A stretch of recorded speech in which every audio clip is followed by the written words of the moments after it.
Capital News tonight. Renowned businessman Subhash Patel is cremated in Dar es Salaam.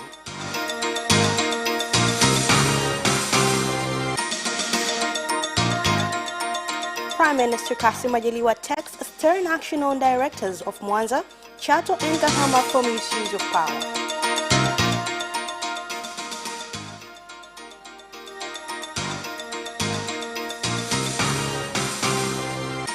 And in sports, Tanzania Football Federation confirms opening of December-January mini transfer window.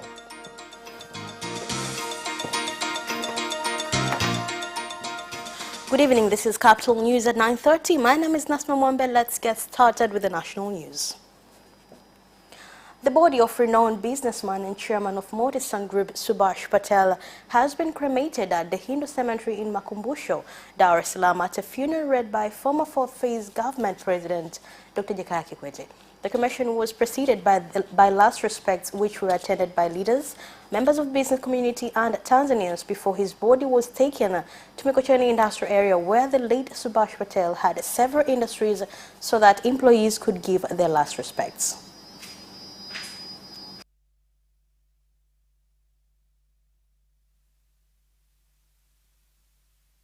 Kikweli inapotokea msiba kama huu tumepata pengo kubwa sana. Ushauri wake, busara zake, mawazo yake kwa kweli ni pigo kubwa, ila tunategemea waliobaki tupambane, tumuenzi kwa sababu kazi ya Mungu haina makosa. Msiba umetugusa sana kwa sababu wafanyakazi wa siku nyingi humu ametulea bila ubaguzi, haangalii rangi wala kabila. Alikuwa anaangalia kila rika, si mtoto si mkubwa. Kwa hiyo tunashukuru ametulea vizuri. Marehemu ndugu yetu Subhash Patel alikuwa ni mdau mkubwa sana wa sekta ya viwanda na biashara, na hasa ameweka msingi kwenye sekta ya viwanda na biashara, na hasa katika kipindi hiki ambapo serikali ya awamu ya 5. Prime Minister Kassim Majaliwa has issued a 7-day deadline to the director of Mwanza City to explain why he purchased a luxury VXR V8 car at a cost of 270 million shillings and ordered the director of Chato, Mselala and Kahama district to explain on allegation of a misuse of public funds.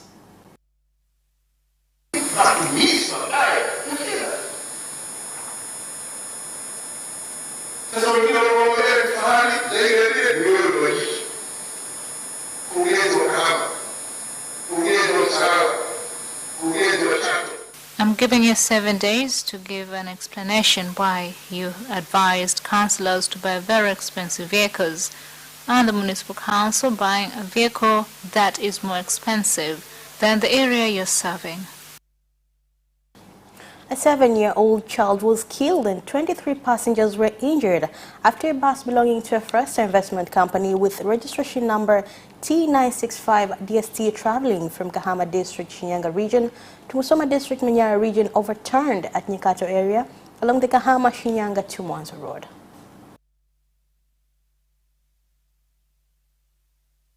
Lakini yako baadhi ya makampuni ambayo yanapenda mashindano. Yes, cha kwanza, there are certain companies that like to compete.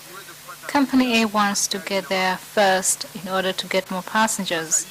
23 passengers have been taken to the hospital in Kahama district. There is a child between the age of 7 or 8, whom sadly he was confirmed dead at the hospital.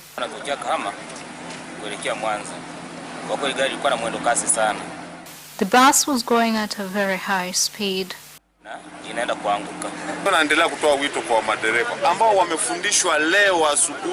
We had hoped that after receiving training early in the morning, they would be more careful.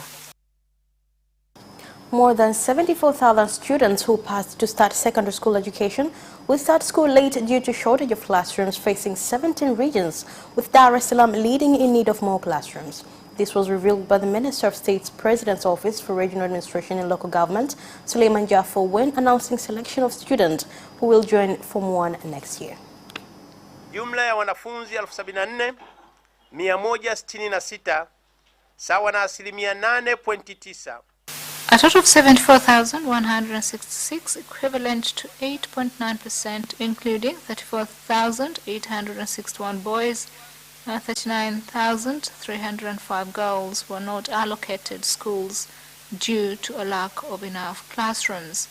In these regions, our instruction is, I'm aware of various initiatives going on, but the construction of classrooms must be completed. And before 28th February, all students must have joined Form 1 in the year 2021.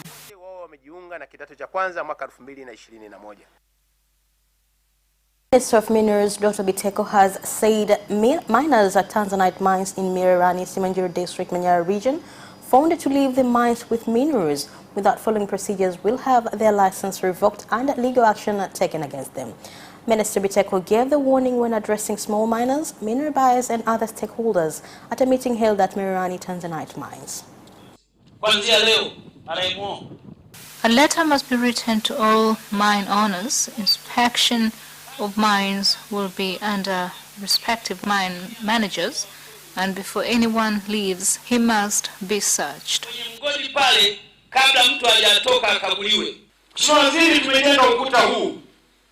We constructed the wall to have a control on minerals, but there are certain things that are not finalized.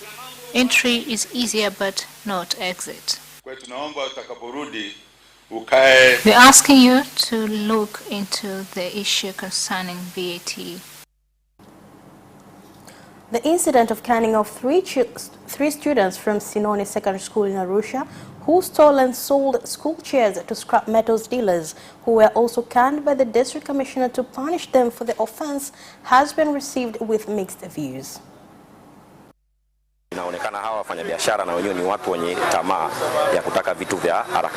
is possible that the business owners wanted cheap things. Kwa ajili ya wanafunzi wengine, mimi niombe kuwakumbusha kwamba let me remind them to follow laws in place and protect property. Wakizifuata. Hoja za msingi ni We must prevent loss of government property.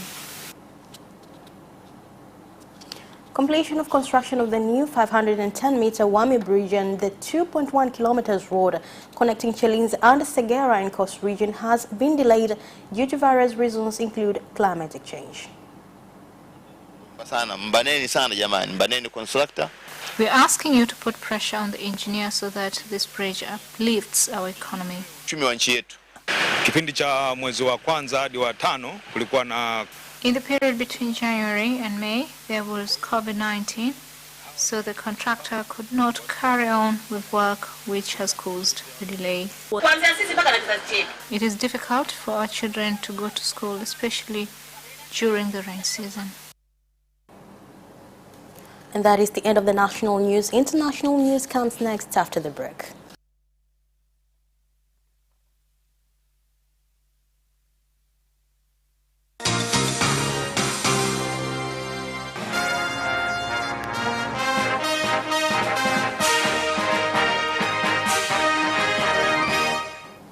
And in international news, President Yoweri Museveni of Uganda has made changes to heads of defense and security forces, whereby among the changes include Lieutenant General Muhoozi Kainerugaba, the senior presidential advisor on special operations, who has returned as the Commander Special Forces Commander Specialized Command Unit of the UPDF that is responsible for the security of the President of Uganda, his immediate family, the constitutional monarch, and important national installations, including the country's oil fields. I can confirm to you that there has been some changes in Special Forces Command. General David Muhoozi has been reinstated as the commander. President Uhuru Kenyatta of Kenya has inaugurated the National Air Support Department, a multi-agency unit within the Ministry of Defense charged with the responsibility of coordinating Kenya's national air response services. President Kenyatta said the entity, which brings together all government air assets, will enhance efficiency in the delivery of aviation services. On our part, we will ensure that the resources that you need to execute your duties are made available, and we will always stand ready to support in infrastructure, equipment, training that shall be required for the smooth operation of this department. In conclusion, I urge you all to do your utmost as patriotic Kenyans and as public servants to deliver on the mandate of this department. President of Burundi, Evariste Ndayishimiye, has called on the international community to support his government's efforts in bringing about development in the country. He made the call when opening the third Industrial Investment Forum in Bujumbura. What we're asking the international community, especially those who work together in development projects, to continue to support the government of Burundi.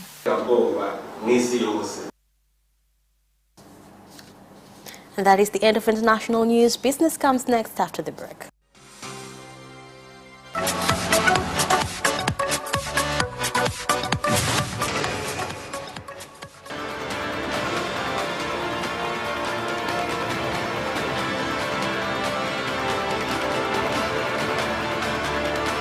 Watch Business Edition as we talk to business leaders and experts in sectors that are transforming Tanzania's economy.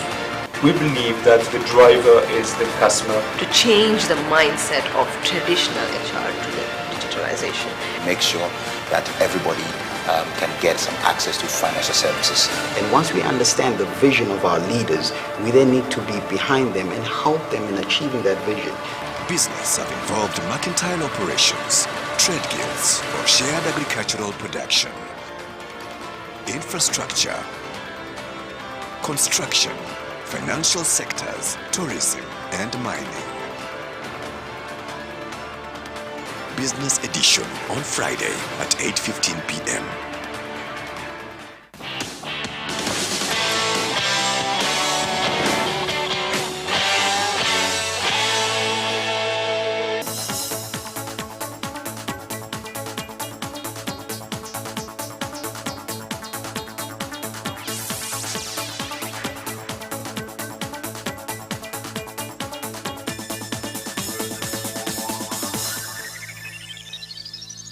And in business news, the Deputy Minister of Agriculture, Hussein Bashir, has formed a special team comprising of stakeholders of wheat from the government and private sector, which will look into how to increase production and address challenges caused by wheat imports. The responsibility that we've been given by the government is to protect the interests of the country. And the biggest battle in the world where we are heading, it will be food. So we must prepare ourselves to safeguard food security. Zao la ngano limeingia kwenye mazao mkakati. Wheat is one of key crops. We've heard Honorable President's dissatisfaction in his speeches why we are still importing such large quantities of wheat. Farmers in Songea River region have expressed concern on shortage of maize seeds, a situation that has caused price hikes. They have urged the government to address the problem before the rains starts. Kiukweli upatikanaji wa mbegu za mahindi mkoa wa Ruvuma. Seed availability for Songea is a challenge. Farmers are struggling to get seeds. Kilimo umefika. Swala lenyewe naona kidogo kuna tofauti. There is plenty of seed variety, only one type is not available. Hatuna sababu ya kuendelea kusubiri. We have no reason to keep waiting until we fall behind. Let us use seeds that are available. 600 avocado farmers from 9 farmers groups in Jombe and Bear region will produce and export avocados in the international markets after undergoing an agriculture and business training sponsored by the European Union. Kwa hiyo tunachokifanya kikubwa katika mradi huu, what we're doing in this project is to assist farmers to add value in their produce, after which we connect them to the market. Sasa hivi tuna uwezo wa kwenda kufanya sisi wenyewe biashara. We are now able to do business. In the past we faced a lot of challenges. Baadhi nimesikia wana eka 100, wengine eka 50. I've heard some have 100 acres, others 50. So it is important that as a region we encourage more investment. And that is the end of business news. Sports comes next after the break.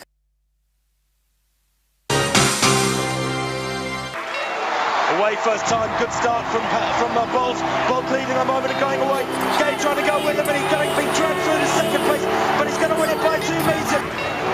Away first time, good start from Bolt. Bolt leading a moment of going away.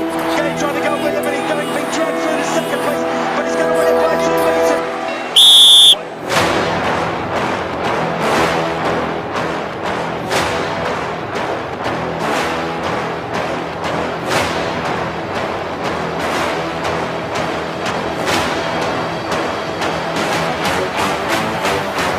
Opposition, Joaquinho, he did lose to Lim.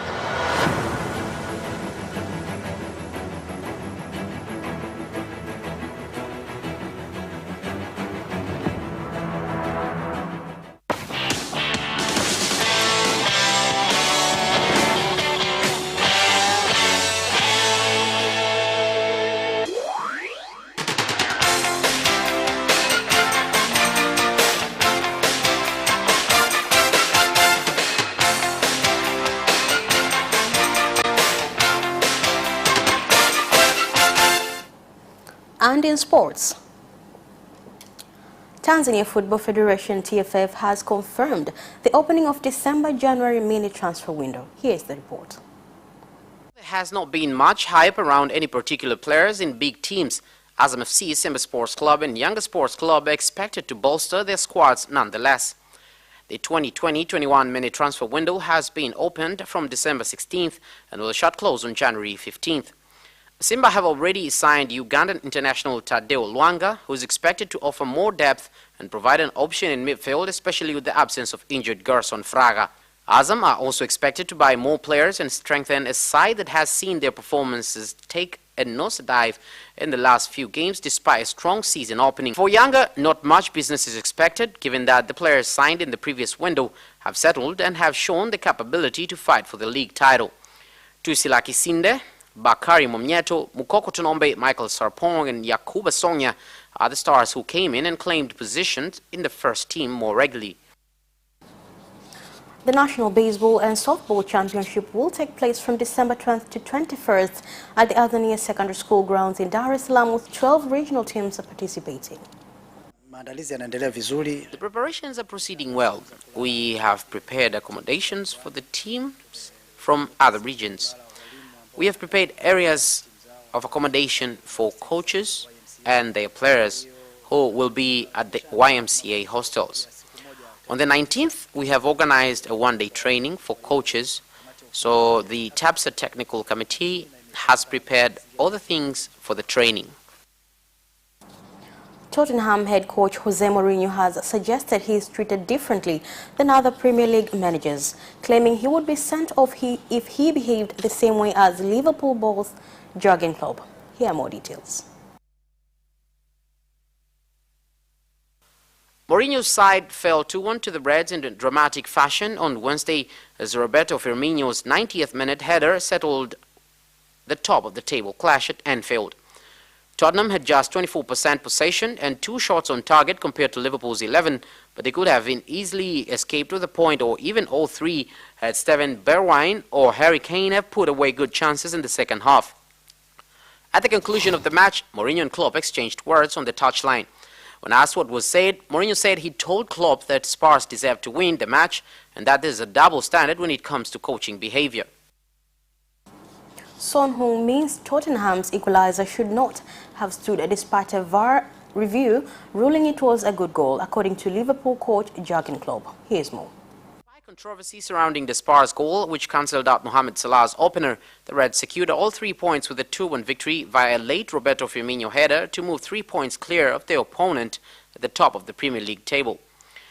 Son looked to be offside to the naked eye just before he received the ball and strode through to finish clinically past Liverpool goalkeeper Alisson. However, the VAR check deemed the South Korean international was marginally onside to get Spurs back into the match only 7 minutes after Salah had given Liverpool the lead at Anfield. Ronald Koeman believes Barcelona's attitude and intensity in the 2-1 La Liga victory against Real Sociedad proved they can recover from their early season struggles. Hear the story. Barca head coach Koeman hailed his team's display as goals from Jordi Alba and Frankie de Jong earned a 23rd successive home league win against Sociedad. Koeman's Barca controlled from the kickoff but were not able to record a shot on goal in the first 25 minutes as the home side fell behind to Willian José's 27th minute effort at Camp Nou.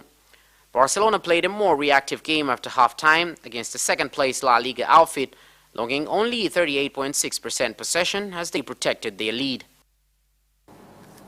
And that sports item ends our news bulletin. Thank you for watching and good night.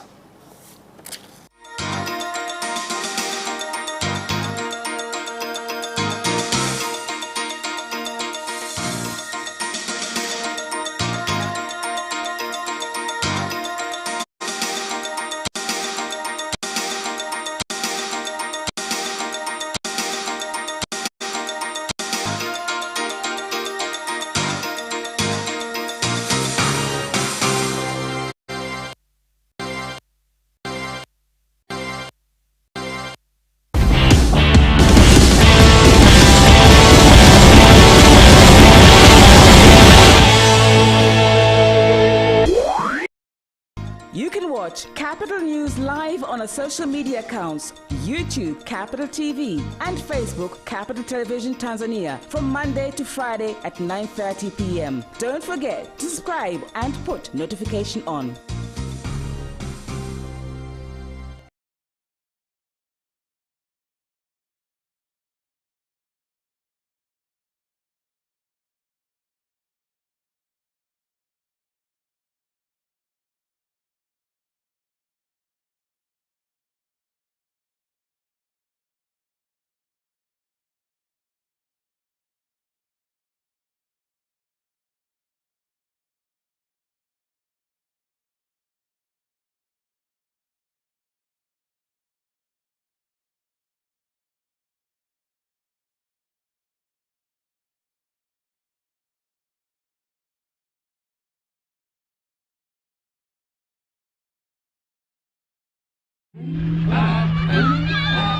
Tuko hapa katika geti la Seneto. Wageni wako excited sana kuona jinsi gani Tanzania ilivyobarikiwa. Tanzania unforgettable. Yay!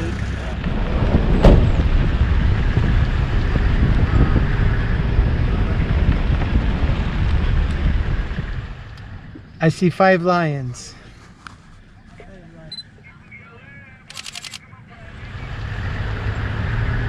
TTB tumeleta watalii kutoka Japani. Kwa kweli wamefurahi sana kwa kuwa wamebahatika kuona wanyama wote, the big 5.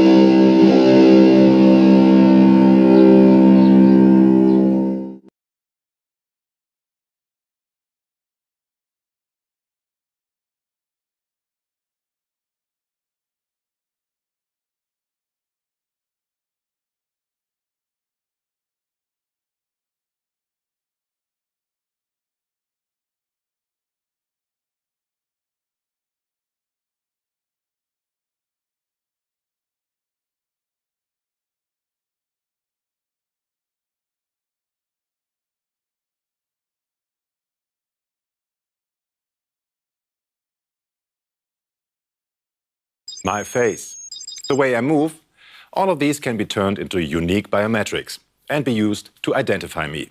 For example, for making online payments. But how secure is this technology really? Today on Shift.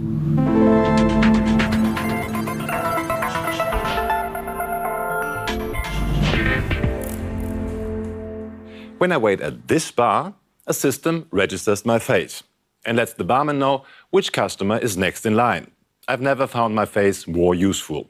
I use my fingerprint to unlock my phone, and to get access to this high security area, a computer first needs to scan my body movements. Biometrics are increasingly replacing typical passwords and access keys. For example, Biometric systems can recognize a person's specific physical attributes, their fingerprints, facial features, iris, or retina. The technology is already used around the world by the Somali army, Indian doctors, and for authenticating patients for important drugs, or for online banking on smartphones. There are even systems that look under your skin, so to speak, such as infrared scanners that are used in vein matching. Oxygen-poor blood in veins absorbs more infrared light than surrounding tissue, so that vein patterns can be matched. Scientists are currently developing technology that can recognize a person on the basis of their heartbeat. Others are working on identifying a person by their brain waves.